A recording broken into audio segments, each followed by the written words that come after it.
এবারের ট্রাভেল ব্লগে আমরা কলকাতা থেকে রওনা দিয়ে সকাল সকাল তারকেশ্বরে পুজো দিয়ে কালনা 108 শিব মন্দির দর্শন সেরে নবদ্বীপে এক রাত স্টে করেছিলাম। আর তার পরের দিন সকাল হতেই বীরভূম ও পূর্ব বর্ধমান জেলার বেশ কিছু সতীপীঠ দর্শনের জন্য বেরিয়েছিলাম। তারপর প্রথমেই পৌঁছেছিলাম ক্ষীরগ্রামে মা জগদ্ধার দর্শনে। সেখানে দর্শন সেরে এখন আমরা রওনা দিয়েছি কেতুগ্রামের মা বহুলার দর্শনের জন্য।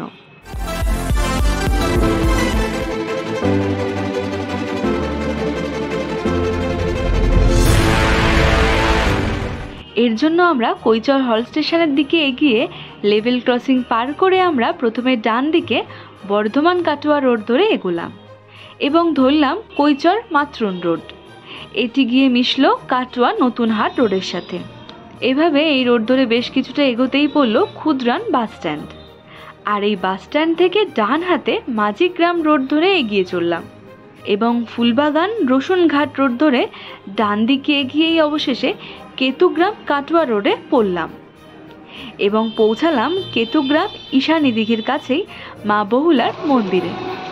ক্ষীরগ্রামের মা জগদ্ধার মন্দিরের থেকে রওনা দিয়ে 31 কিলোমিটার দূরে আমরা এখন এসে পৌঁছেছি কেতুগ্রামের মা বহুলক্ষ্মী মন্দিরে, যা লোকমতে মা বহুলা নামে পরিচিত। পূর্ব বর্ধমানের কেতুগ্রাম, এখানেই অবস্থিত 51টি সতীপীঠের অন্যতম মা বহুলা। পুরাণ মতে সতীর বাম বাহু পড়েছিল এখানে। বহু প্রাচীন এই মন্দির। মা এখানে চতুর্ভুজা পদ্মের উপর বিরাজমান। মায়ের এক পাশে বাবা ভৈরব আর আরেক পাশে তার পুত্র গণেশ। তিনি এখানে কোষ্ঠী পাথরে অষ্টভুজা। গণেশের এই রূপ এখানে ছাড়া উত্তর ভারতে আরো 3টি আছে।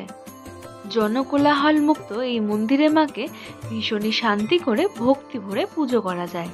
এখানে আছে ভোগকক্ষ, নাটমঞ্চ ও বলিকাঠ। এখানে মায়ের নিত্য ভোগ হয়।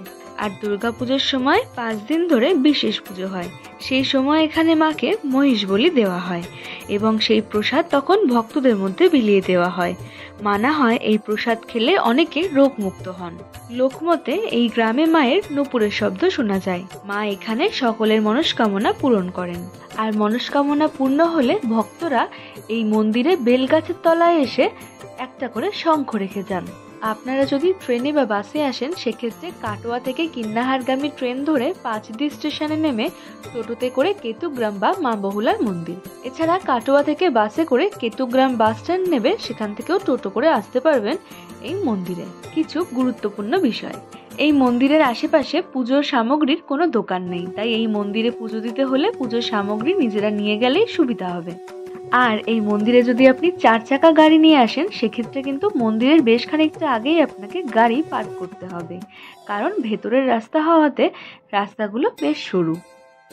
এখানে ভোগ প্রসাদ খাওয়ারও ব্যবস্থা আছে, তবে সকাল 11টার মধ্যে কুপন নিতে হয় আর কুপনের মূল্য এখানে 60 টাকা। প্রত্যেক দিন সকাল 8টা থেকে দুপুর 1টা পর্যন্ত এখানে পুজো দেওয়া যায়। মা বহুলার দর্শন সেরে আমরা বেরিয়ে পড়লাম আমাদের আজকের পরের গন্তব্য মা অট্টহাস। সেই মন্দিরেরও সমস্ত ডিটেলস আমি আগামী ভিডিওতে শেয়ার করব।